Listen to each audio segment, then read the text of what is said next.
Спазваме ли я ние българите тази максима черни пари, бели пари за черни дни?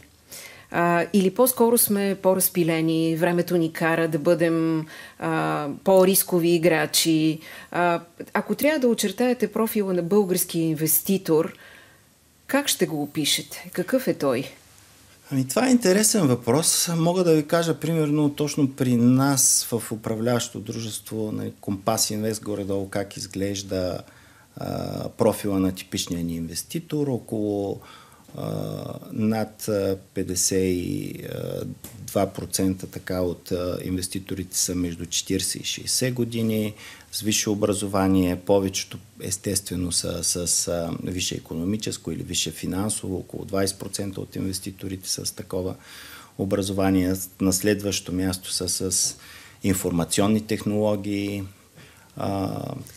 софтуер, информационни технологии, и на трето място са юристите.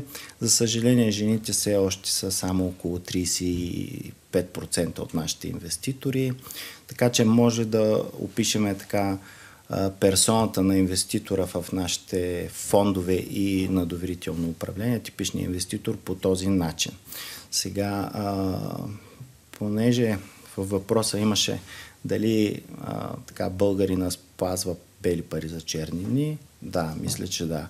От гледна точка, че ние виждаме банковата статистика, как растат депозитите, т.е. спестовността в българина е на лице. Сега, може би, трябва да помисли малко повече за инвестирането.